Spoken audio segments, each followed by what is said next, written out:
Shalom, selamat malam saudara-saudaraku yang dikasihi oleh Tuhan kita Yesus Kristus. Kembali lagi di malam hari ini kita akan mendengarkan renungan firman Tuhan dengan judul Kata Alkitab tentang Kesehatan. Namun mengawalinya mari kita berdoa. Ya Tuhan Allah Bapa kami di surga, kebutuhan terbesar kami di saat ini ialah mendengarkan pekabaran firman Tuhan. Urapi kami dengan kuasa Roh Kudus, agar Roh Kudus itulah yang akan mengartikan firman Tuhan ini dan yang akan dapat memampukan kami untuk melakukannya dalam kehidupan kami setiap hari. Tolonglah kami ya Bapa di surga, kami menyerahkan doa kami di saat ini hanya di dalam nama Yesus Kristus, Tuhan dan Juru Selamat kami. Haleluya, amin. Ayat renungan firman di malam hari ini terambil di dalam kitab 1 Korintus 6 ayatnya yang ke-19 hingga ayatnya yang ke-20 yang berbunyi demikian. Atau tidak tahukah kamu bahwa tubuhmu adalah bait Roh Kudus yang diam di dalam kamu, Roh Kudus yang kamu peroleh dari Allah, dan bahwa kamu bukan milik kamu sendiri, sebab kamu telah dibeli dan harganya telah lunas dibayar.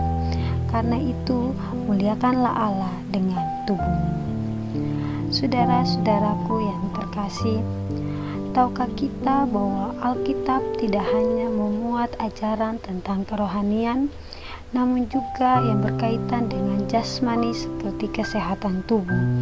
Dan salah satu firman Tuhan yang membahas tentang kesehatan jasmani adalah seperti ayat renungan yang telah kita dengarkan bersama-sama. Sayangnya, banyak umat-umat Tuhan di saat ini yang tidak mengindahkan ajaran tersebut. Mereka kerap kali melakukan kebiasaan buruk seperti merokok, mengonsumsi makanan cepat saji, meminum alkohol, bergadang, dan masih banyak lagi hal yang dilakukan untuk merusak tubuh mereka. Saudara-saudara, jikalau hal ini terus dilakukan, maka kebiasaan itu dapat memicu berbagai macam penyakit yang akan membahayakan tubuh kita. Dan jelas, hal ini akan merugikan diri kita sendiri, baik secara fisik, mental, hingga biaya. Tak hanya itu saudara-saudara, hal ini juga sama dengan merusak bait Allah, seperti yang telah dikatakan sebelumnya bahwa tubuh kita adalah bait Kristus. Untuk itu kita perlu melakukan pola hidup sehat sebagaimana yang tertulis di dalam firman Tuhan. Dan di malam hari ini kita akan membahas tentang pola hidup sehat menurut Alkitab. Saudara-saudara, pola hidup merupakan model yang dijadikan sebagai pedoman dalam kehidupan sehari-hari, sehingga nantinya akan menjadi suatu kebiasaan hidup. Dan ada 5 poin yang akan kita bahas tentang pola hidup sehat menurut Alkitab. Poin yang pertama adalah makan secara teratur. Saudara-saudaraku yang terkasih, sebagian orang masih suka menyepelekan makan secara teratur. Mereka kerap kali terlambat dalam makan karena berbagai macam alasan. Misalnya karena sibuk bekerja, sibuk belajar, dan lain sebagainya. Padahal makan teratur itu sangat penting untuk kita lakukan guna menghindari tubuh kita dari gangguan pencernaan seperti sakit ma. Selain itu, Alkitab juga sudah jelas membahas tentang perihal makan secara teratur yang bisa kita temukan di dalam kitab Pengkhotbah 10 ayatnya yang ke-17. Yang kedua, mengonsumsi makanan bergizi dan banyak minum air putih. Saudara-saudaraku yang terkasih, Alkitab telah memperingatkan umat-umat Tuhan untuk menghindari makanan dan minuman yang bisa merusak tubuh atau tidak mengandung nilai gizi apapun, serta telah mengajarkan kepada kita untuk minum air putih.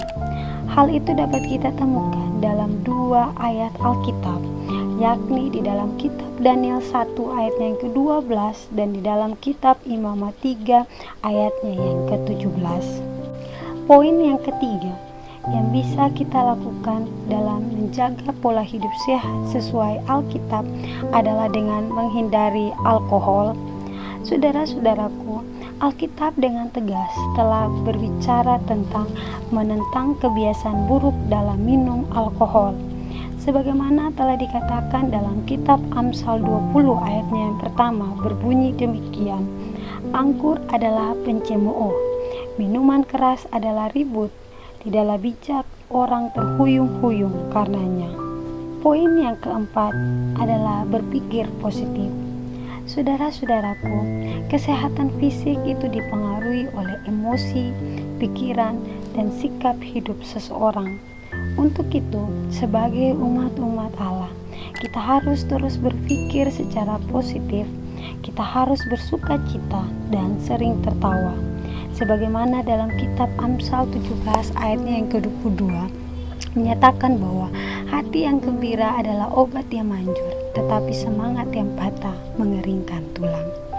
Poin yang terakhir atau poin yang kelima adalah olahraga secara rutin.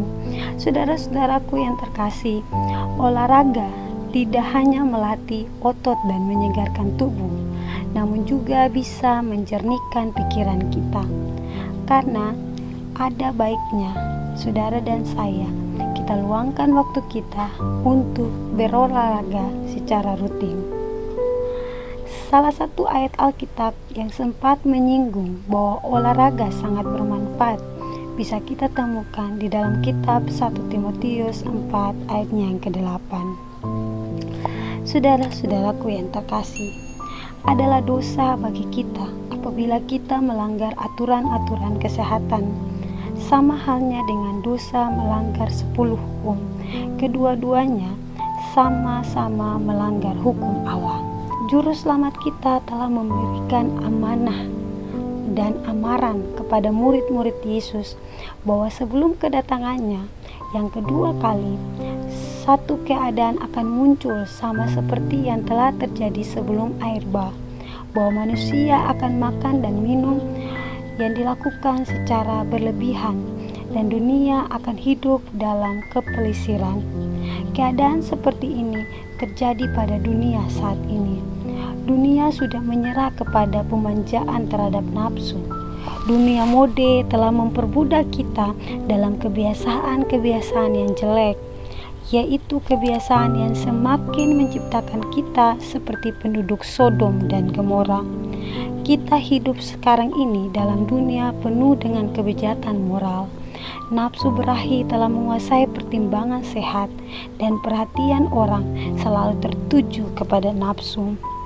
Saudara-saudara, memelihara tubuh tetap sehat agar semua organ tubuh dapat berfungsi secara teratur merupakan satu pelajaran dalam kehidupan kita.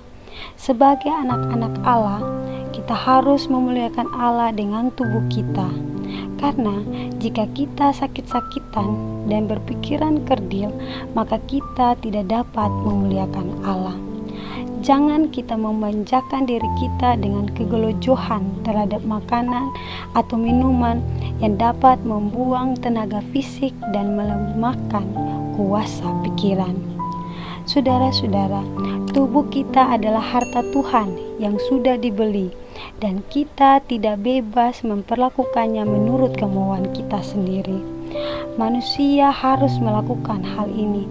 Dia tidak boleh memperlakukan tubuhnya seakan-akan tidak ada hukuman. Hawa nafsu yang diselewengkan harus dihindari, sehingga kita akan terbebas dari kuasa tubuh yang melemahkan, menyakiti, dan melumpuhkan. Saudara-saudaraku, jika orang-orang benar bertobat, maka dengan sadar mereka akan menghargai aturan-aturan hidup yang telah ditetapkan Allah dalam tubuh mereka.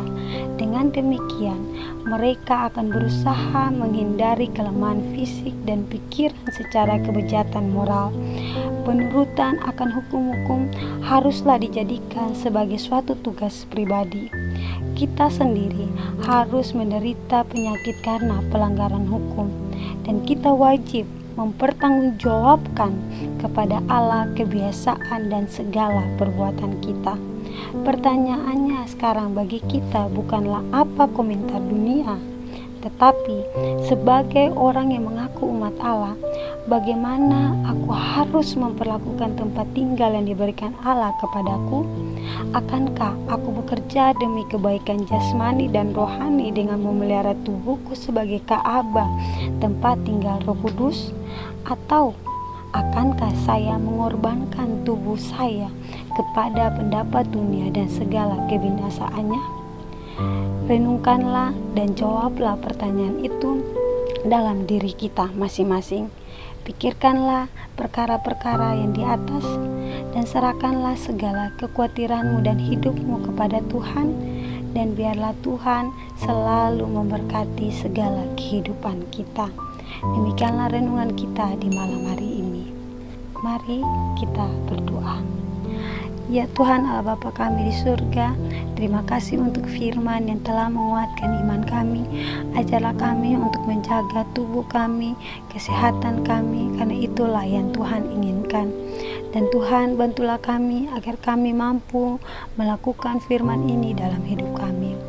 Apabila umat-umat Tuhan, pendengar-pendengar firman Tuhan di saat ini yang memiliki pergumulan-pergumulan khusus dalam doa-doa pribadi mereka, kiranya Bapa mau menyendengkan telinga pengasihan Bapa untuk mendengarkan segala doa dan permohonan mereka.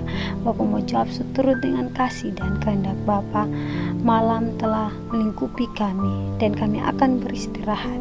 Kiranya Bapa jaga lindungi kami di sepanjang malam ini, dan Bapa mau bangunkan kami kembali di esok hari dengan tubuh yang kuat, tubuh yang sehat untuk memuliakan nama Allah.